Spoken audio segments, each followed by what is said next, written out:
Ren, Ya, suka nonton berita di media nggak? suka sih. Kenapa? Menurut kamu berita-berita politik yang sekarang ada di media itu kayak gimana? Oh, yang di TV tentang politik. Bagus sih menurut gue, soalnya gue jadi tahu tentang berbagai politik di Indonesia. Cuman gue ngerasanya lebay aja. Lebaynya kenapa? Soalnya kadang tuh permasalahannya yang cuman kecil tuh udah besar-besarin. Malah kadang lebaynya ngalahin gosip-gosip para artis gitu deh. Anas, Hai. kamu suka nonton berita-berita di media nggak? Nggak sering sih, tapi suka. Kalau menurut kamu berita-berita politik di media itu kayak gimana sih sekarang? Berita politik, kalau positifnya sih kita bisa melihat, bisa mengontrol juga apa-apa yang telah dilakukan oleh pemerintah.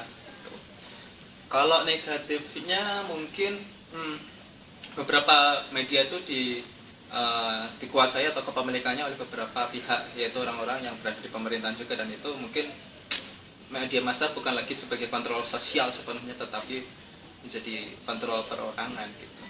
Oke, makasih Anas. Sama-sama. Kini, peran media nampaknya mulai mengalami pergeseran. Berita yang disampaikan lebih dari sebagai alat kontrol pemerintah, juga sebagai alat bantu para politikus untuk meningkatkan pencitraan di kalangan masyarakat.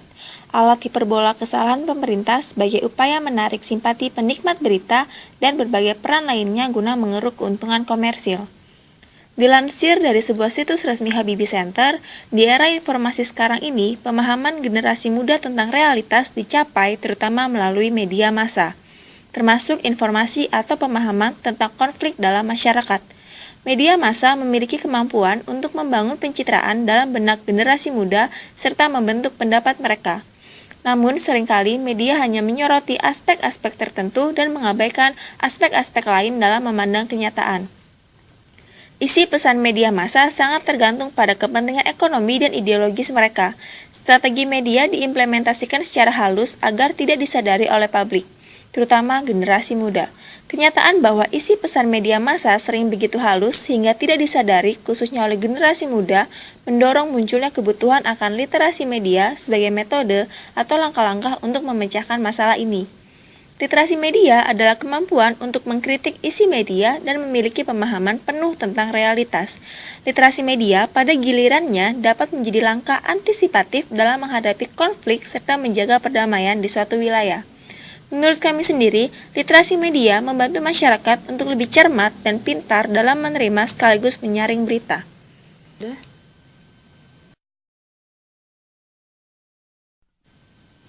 Media di stasiun-stasiun televisi mulai berkoalisi dengan partai-partai politik.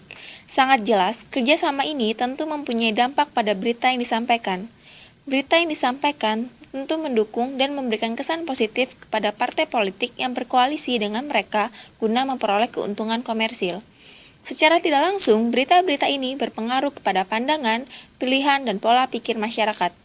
Jika masyarakat menerima dan meyakini begitu saja berita yang disampaikan, maka kesalahan-kesalahan pandangan mempunyai peluang besar untuk terjadi.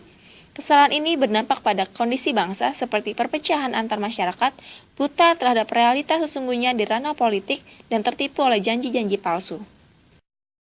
16 rumah sakit di Jakarta akhirnya mengundurkan diri dari program Jakarta Sehat. Ini sebenarnya warga sangat mengharap semua ini kan. Ternyata dalam penjalanannya kan ngambang. Kalau enggak, ya tolong evaluasi lagi lah yang benar. Ibaratnya pemerintah kan harus memperhatikan masyarakatnya yang lebih di bawah gitu kan. Ini kan kartu KJS ini kan otomatis kalangan bawah sebenarnya kan. Nah itu ya mungkin pemerintah harus bisa mengevaluasi aja ya, biar rumah sakit bisa bekerja sama lagi gitu ya. Persoalan sistem pembayaran rumah sakit oleh Pemprov DKI Jakarta melalui PT Askes jumlahnya tidak penuh sesuai klaim rumah sakit. Selain itu, pihak rumah sakit mengaku tidak bisa memenuhi standar pelayanan pasien karena jumlahnya membludak. Pengobatan gratis melalui program Kartu Jakarta Sehat membuat warga berbondong-bondong ke puskesmas dan ke rumah sakit. Hal ini membuat jumlah pasien meningkat, sedangkan waktu pelayanan tetap sama, hingga standar minimal pelayanan terhadap pasien tidak bisa mereka penuhi. Memang ada beberapa komplain ya dari teman-teman rumah sakit, baik itu swasta maupun daerah maupun pemerintah. Intinya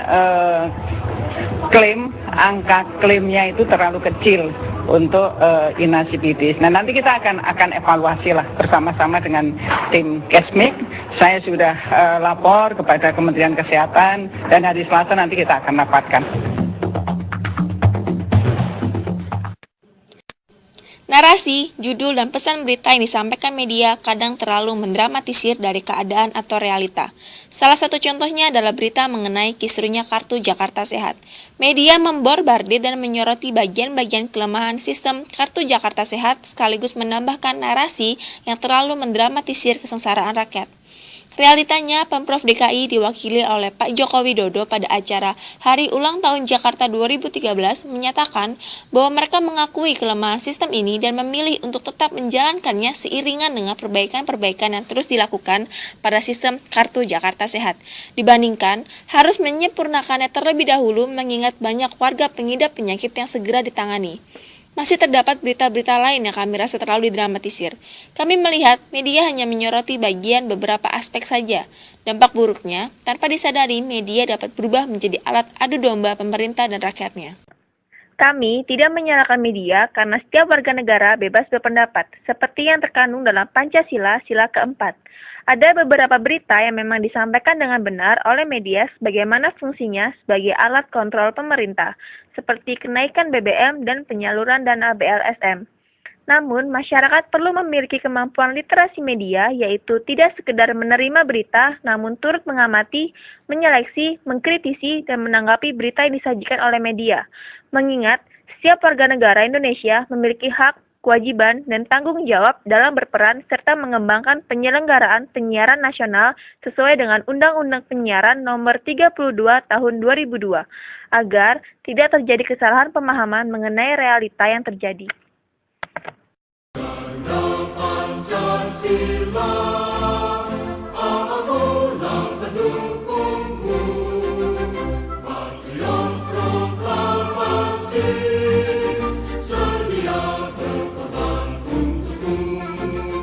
Pancasila dasar